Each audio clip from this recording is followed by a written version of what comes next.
Hello students, હું પ્રથા Nanavati Saraswat international academy તરફથી આપણે ભણી રહ્યા છીએ ગણિત ધોરણ 8 ચેપ્ટર નંબર 1 સમય સંખ્યાઓ પાર્ટ 3. તો વિદ્યાર્થીઓ, કાલે આપણે જોયું ક્રમના ગુણધર્મની ચકાસણી પૂર્ણ સંખ્યા અને પૂર્ણાંક સંખ્યાઓ માટે. આજે આપણે જોવા જઈ રહ્યા છીએ સમય સંખ્યાઓ માટે. સમય સંખ્યા એટલે શું? પીના છેદમાં ક્યુ પ્રકારની, જ્યાં પી અને ક્યુ પૂર્ણાંક સંખ્યાઓ છે અને ક્યુ બરાબર નથી 0. ક્યુ ઇઝ નોટ ઇક્વલ્સ ટુ 0. ક્યુ 0 શક્ય નથી. ક્લિયર? ચલો, કોઈપણ બે સમય સંખ્યા એ અને બી માટે કોઈપણ ક્રમમાં નીચેની ક્રિયાઓ કરતાં મળતું પરિણામ સમાન જ હોય તો આ ક્રિયા માટે ક્રમના ગુણધર્મનું પાલન થાય છે. કોઈપણ બે સમય સંખ્યાઓ લઈ નીચેની કોઈપણ ક્રિયા કોઈપણ ક્રમમાં કરતાં બંને પરિણામો સમાન હોય તો તે ક્રિયા માટે સમય સંખ્યા ક્રમના ગુણધર્મનું પાલન કરે છે એમ કહી શકાય. તો સૌપ્રથમ સરવાળાની ક્રિયાથી શરૂ કરીએ તો અહીં બે સમય સંખ્યાઓનો સરવાળો 3/17 વત્તા 5/17. બંનેના છેદ સમાન છે. જો છેદ સમાન ના હોય તો લસા લઈને છેદ સમાન કરવો પડે. સમજ પડે છે? પરંતુ અહીં છેદ સમાન આપ્યા છે માટે છેદ કોમન 17 લખી શકાય અને 3 અને 5નો સરવાળો કરવામાં આવે છે. 3 વત્તા 5 કેટલા થશે વિદ્યાર્થી મિત્રો? 8/17.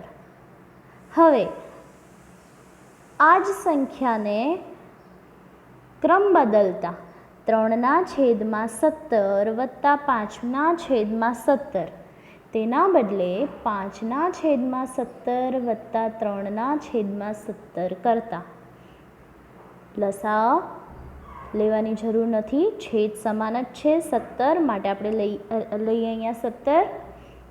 5 અને 3, 5 વત્તા 3 છેદ સમાન છે, અંશોનો સરવાળો થાય. 5 વત્તા 3 થાય 8 માટે 8/17 માટે કહી શકાય.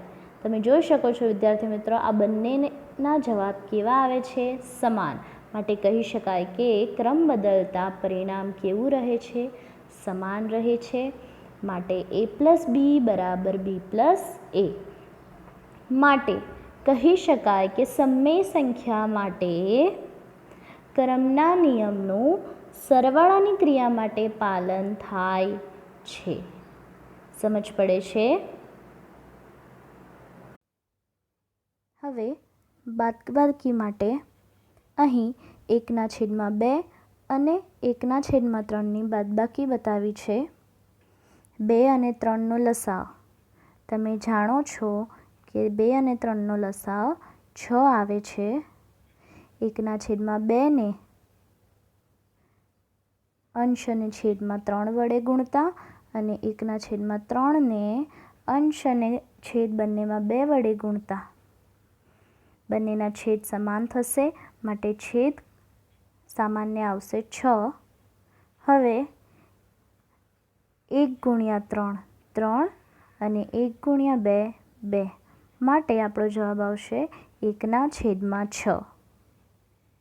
હવે આ જ સંખ્યાઓનો ક્રમ બદલતા 1/3 ઓછા 1/2 છેદ સમાન 3 અને 2 જ હોવાથી તેનો લસાઅ 6 જ આવશે. ફરી પાછું 1/3ને 2 વડે ગુણતા અંશ અને છેદમાં અને 1/2ને અંશ અને છેદમાં 3 વડે ગુણતા ફરી પાછું છેદ 6 થઈ જશે માટે સામાન્ય 6 આવશે છેદ અને 1/2 2, 1/3 3. પરંતુ 2 ઓછા 3 ઓછા 1 માટે આપણો જવાબ આવશે -1/6. તમે જોઈ શકો છો કે ક્રમ બદલતા જવાબ સમાન મળતો નથી.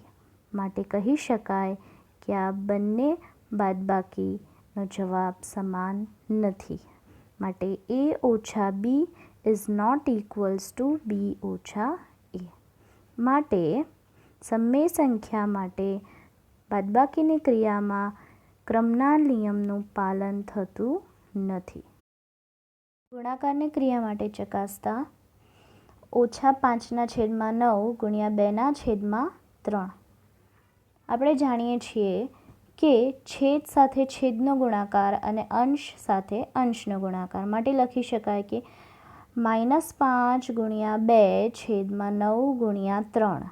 માટે જવાબ થશે -10/27. હવે આ જ સંખ્યાઓનો ક્રમ બદલતા 2/3 ગુણ્યા -5/9 થશે. ફરી પાછું અંશનો અંશ સાથે અને છેદનો છેદ સાથે ગુણાકાર કરતા 2 ગુણ્યા -5/3 ગુણ્યા 9. 2 ગુણ્યા -5 એટલે -10 ને છેદમાં 27. માટે કહી શકાય કે ક્રમ બદલાવતા આ બંનેનો જવાબ સમાન આવે છે. A ગુણ્યા B બરાબર B ગુણ્યા A થાય.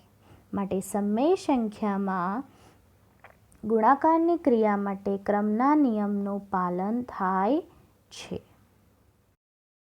હવે ભાગાકારની ક્રિયા માટે જોતા -15/9 ભાગ્યા 5/27. આપણે જાણીએ છીએ કે ભાગાકારની નિશાની પછી જે સંખ્યા હોય તેનું વ્યસ્ત થાય છે. 15/9 એમના એમ, પરંતુ 5/27નું વ્યસ્ત એટલે કે 27/5 થાય છે. વ્યસ્ત એટલે શું તમે જાણો છો?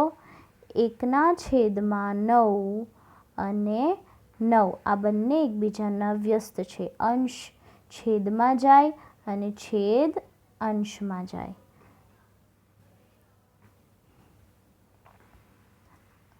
માટે 9×3 27 અને 5×3 15. પરંતુ અહીં ઓછાની નિશાની હોવાથી આપણો જવાબ આવશે -9. હવે ક્રમની અદલાબદલી કરતાં 5/27 ભાગ્યા -15/9. ભાગાકારની નિશાની પછી -15/9 હોવાથી તેનું વ્યસ્ત થશે. માટે 5/27 એમના એમ ગુણ્યા 9/-15.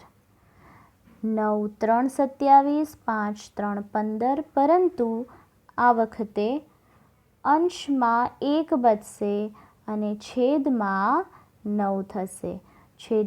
છેદમાં ઓછાની નિશાની પણ છે. માટે આપણે લખી શકીએ -1/9. આ પરથી આપણે જાણી શકીએ કે ક્રમ ઉલટાવતા તેમનો જવાબ સમાન આવતો નથી. માટે તેઓ ઇક્વલ નથી. માટે કહી શકાય A ભાગ્યા B બરાબર નથી B ભાગ્યા A.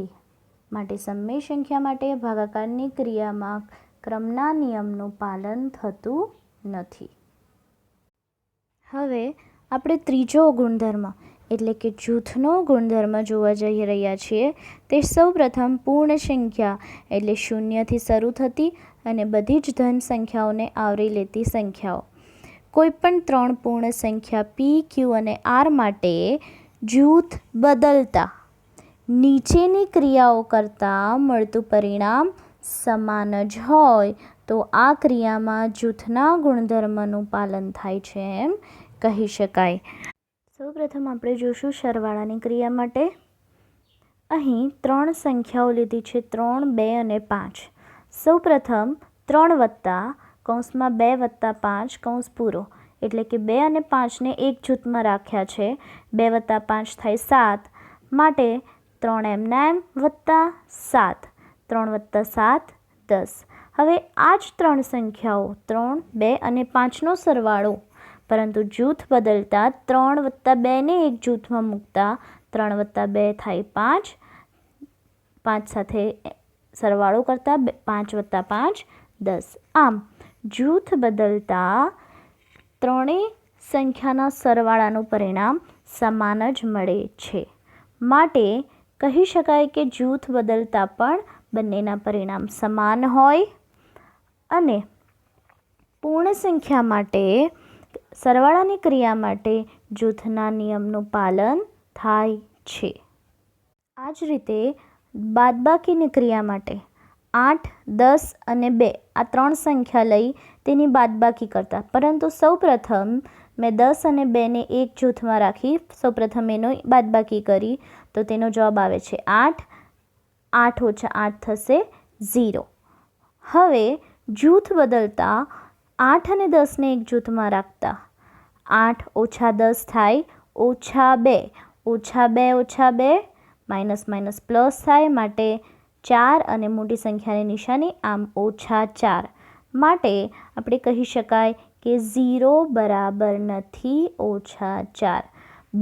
જૂથ બદલતા બંનેના પરિણામ સમાન મળતા નથી. માટે કહી શકાય કે પૂર્ણ સંખ્યામાં બાદબાકીની ક્રિયા માટે જૂથના નિયમનું પાલન થતું નથી. એ જ રીતે ગુણાકારની ક્રિયા માટે 3, 5 અને 2 આ ત્રણ સંખ્યા લીધી. સૌપ્રથમ 5 × 2 કર્યું, તેથી જવાબ આવે 10. 10ને 3 સાથે ગુણતા 10 × 3 30. હવે બીજી વખત જૂથ બદલતા હું 5 અને 3ને એક જૂથમાં રાખું છું. 3 × 5 થાય 15. 15 × 2 30. આમ અહીં જૂથ બદલતા પણ બંનેના જવાબ સમાન મળે છે. તમે જોઈ શકો છો, માટે બંને પરિણામ સમાન છે. માટે પૂર્ણ સંખ્યા માટે ગુણાકારની ક્રિયામાં જૂથના ગુણધર્મનું પાલન થાય છે. અને છેલ્લી ક્રિયા ભાગાકાર માટે 100, 25 અને 5 આ ત્રણ સંખ્યા લેતા સૌપ્રથમ 25 અને 5ને એક જૂથમાં રાખતા. આપણે જાણીએ છીએ કે 25 / 5 જવાબ આવશે 5. 100 એમના એમ છે, માટે 100 / 5 જવાબ આપશે 20. પરંતુ હવે જો હું 100 અને 25ને એક જૂથમાં રાખું તો આપણે જાણીએ છીએ સૌપ્રથમ 100 / 25 થઈ જશે 4. 4 / 5 4 / 5 તમે જાણો છો 4/5. બંને બાજુ 2 ગુણતા 8/10. 8/10 એટલે કે 0.8. માટે બંનેના પરિણામ સમાન આવતા નથી. જૂથ બદલ્યા પછી ભાગાકારની ક્રિયા માટે બંનેના જવાબ સમાન આવતા નથી. માટે કહી શકાય કે પૂર્ણ સંખ્યા માટે ભાગાકારની ક્રિયામાં જૂથના નિયમનું પાલન થતું નથી.